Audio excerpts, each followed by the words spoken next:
جو لوگ کہتے ہیں جی نہیں ہم شیعہ ہیں جی، مولا علی کے ماننے والے ہیں،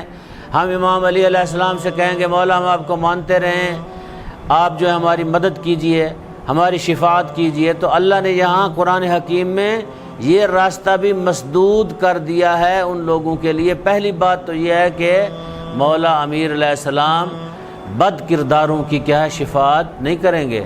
جس طرح ہم چاہتے ہیں، ایک عالم دین کا یہ جملہ ہے، وہ فرمایا کرتے تھے کہ جس طرح ہم چاہتے ہیں ہمارے امام شریف ہوں، امام بھی چاہتا ہے کہ ہمارا غلام شریف ہو۔ یہ نہیں ہے کہ ہمارا تقاضا تو ہو کہ ہمارا امام جو ہے بے عیب ہو اور کیا ہے اس کے اندر کوئی نقص کسی قسم کا نہ ہو، تو امام بھی چاہتا ہے کہ ہمارے ماننے والا بھی کیا ہے ہو، بے عیب ہو، اس کے اندر بھی اس طرح کی کوئی کجی نہ ہو، اس طرح کا کوئی کام نہ ہو جس سے کیا ہے ہمارے لیے شرمندگی کا باعث بنے۔ یعنی کہا گیا کہ ہمارے شیعو ہمارے لیے کیا ہے ننگ و عار نہ بنو، ہمارے لیے زینت بنو، ہم فخر سے کہیں کہ یہ ہمارا شیعہ ہے، پیغمبر گرامی اسلام کہیں فخر سے یہ میرا امتی ہے، امیر المومنین کہیں کہ یہ میری ولایت کا دم بھرنے والا۔ یہ نہیں ہے کہ ہم وہاں جب جائیں تو ہمارا کردار جو ہے کوئی اچھا کردار نہ ہو، تو شفاعت کرنے والے بھی شفاعت نہیں کریں گے۔ اور یعنی اس کا نہیں کریں گے سے مراد کیا ہے؟ لکھا ہو کہ فائدہ نہیں دے گی، فائدہ سے مراد کیا ہے؟ شفاعت ہی نہیں کریں گے۔ اگر فرض کریں پہلے تو میں اس کا قائل نہیں ہوں کہ امیر المومنین ایسے بندے کی شفاعت کریں جو سر تپا گناہوں میں ڈوبا ہوا ہو، لیکن فرض کریں کوئی بندہ شفاعت کروا بھی لے تو قرآن کہتا ہے یہ فائدہ نہیں دے گی، یعنی پہلے تو ہوگی نہیں، یہ ہو ہی نہیں سکتا۔ اگر فرض محال کر لیں تو ایسی شفاعت کیا فائدہ نہیں دے گی کہ اللہ تعالیٰ کہہ سکتا ہے کہ اے علی یہ تیرا شیعہ ہی نہیں ہے، جس طرح حضرت نوح علیہ السلام کو اللہ نے کہا قرآن حکیم میں، جب نوح علیہ السلام نے ان کا بیٹا جو ہے پہاڑ پہ چڑھ رہا تھا، جب بلایا کشتی پہ چڑھو، اس نے کہا نہیں میں پہاڑ پہ چڑھ جاؤں گا، پہاڑ مجھے کیا ہے بچا لے گا۔ جب پانی نے کیا ہے اس کو غرق کرنا شروع کیا، پہاڑ بھی بیٹھ گیا، تو حضرت نوح علیہ السلام نے کیا کہا؟ بار الہ یہ میرا بیٹا ہے۔ اللہ تعالیٰ نے کہا کہ یہ تیرا بیٹا ہے لیکن تیرے اہل میں سے نہیں ہے، کیونکہ تیرے حکم کی اس نے پیروی نہیں کی، خلاف ورزی کی ہے، تو لہٰذا اسی طرح غرق ہو جائے گا۔ تو اسی طرح امیر المومنین علی ابن ابی طالب یہ بعید ہے، کیونکہ ہم امیر المومنین علی ابن ابی طالب کو جو ہم فضل ائمہ اہل بیت علیہم السلام کا، یعنی ان 12 اماموں کا فضل سمجھتے ہیں، کس پر؟ انبیاء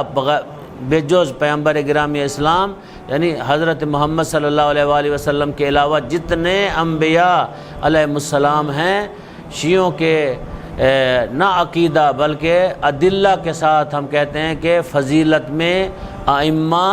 باقی انبیاء علیہم السلام سے زیادہ فضیلت رکھتے ہیں۔ تو یہی فضل ہے کہ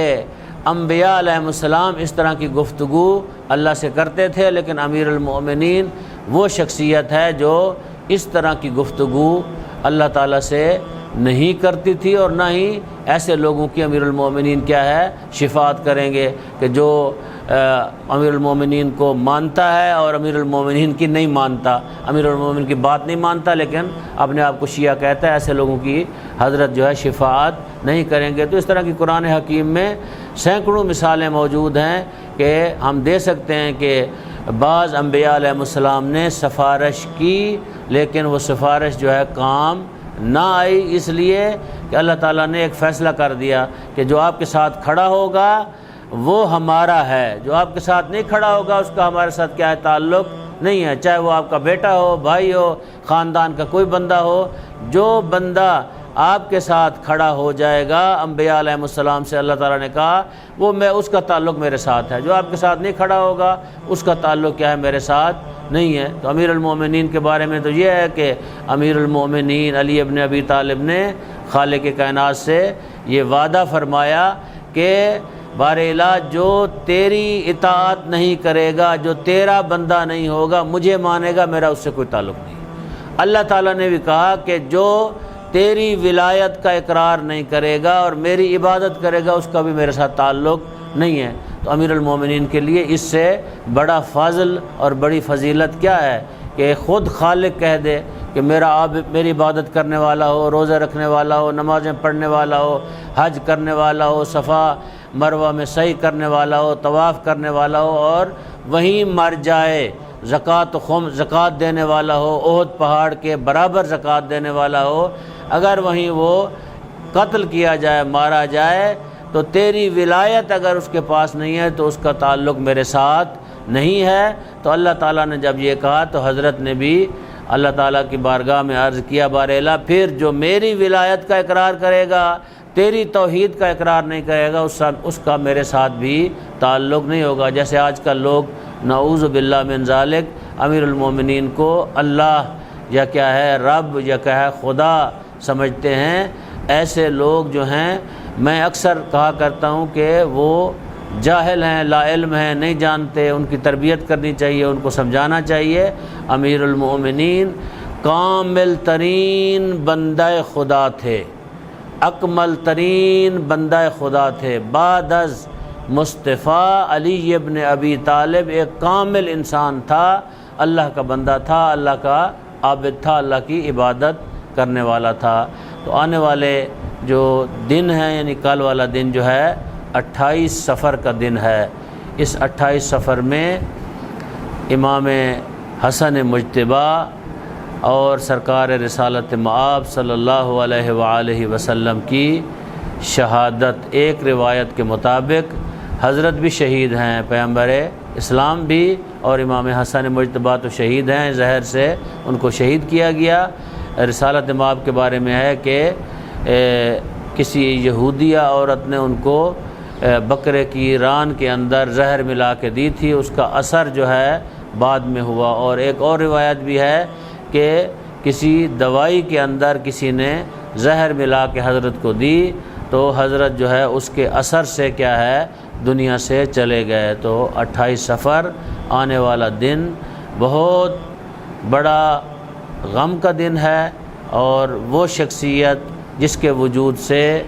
اسلام آیا، جس کے وجود سے دین آیا، جس کے وجود سے اسلام پھیلا، جس کے وجود کی وجہ سے ہم مسلم کہلائے، یعنی مسلمان جو ہم اس وقت موجود ہیں کہلائے، اور خصوصاً ہم امتی حضرت محمد مصطفیٰ صلی اللہ علیہ وآلہ وسلم کہلائے، ان کی شہادت یا کیا ہے پھر دوسرے الفاظ میں وفات کا دن ہے، اور اسی طرح سرکار امام حسن مجتبیٰ کی شہادت کا دن ہے۔ اور رسالت مآب صلی اللہ علیہ وآلہ وسلم کیونکہ اس کو تمام مکاتب مذاہب اہل سنت کے، اور ہم شیعہ تو مانتے ہی ہیں، سب مانتے ہیں، تو ان سے بھی میں کہوں گا، دعوت دوں گا کہ پیغمبر اسلام سے فقط زبانی محبت نہیں ہونی چاہیے، کہ کل اہل سنت کی مساجد میں بھی پیغمبر گرامی اسلام کی وفات کو منانا چاہیے، غم کا دن۔ ان کے ہاں بعض لوگ کہتے ہیں کہ 12 ربیع الاول کو وفات ہے اور ولادت بھی ہے، تو اس لیے ہم ولادت منا لیتے ہیں، وفات نہیں مناتے۔ تو اس دن بھی اگر یہ دونوں چیزیں ہیں تو وفات منانی چاہیے، ولادت نہیں منانی چاہیے، اس لیے کیونکہ حضرت کا دنیا سے چلا جانا ہمارے لیے کیا ہے ایک صدمے کا سبب ہونا چاہیے، اور کیا ہے ہمارے لیے حزن و ملال کا سبب ہونا چاہیے۔ حضرت کا وجود اگر ظاہری طور پہ دنیا میں ہوتا تو کیا ہے ہمارے لیے اور زیادہ برکات اور حضرت کے وجود سے لوگ استفادہ حاصل کرتے۔ اب بھی ہمارے عقیدے کے مطابق آپ صلی اللہ علیہ وآلہ وسلم کیا ہے قبر مبارک میں موجود ہیں، ہماری باتوں کو سنتے بھی ہیں۔ یہ ہم طاقت نہیں رکھتے، لیاقت نہیں رکھتے کہ ہم ان کی بات کو سنیں، جو ہم کہتے ہیں السلام علیکہ یا رسول اللہ، اس کا مطلب کیا ہے؟ سلام اس پہ کیا جاتا ہے جو موجود ہو، جو سنتا بھی ہو، جو سنتا بھی نہ ہو، موجود بھی نہ ہو، تو پھر کیا ہے اس پہ سلام نہیں کیا جا سکتا۔ تو لہٰذا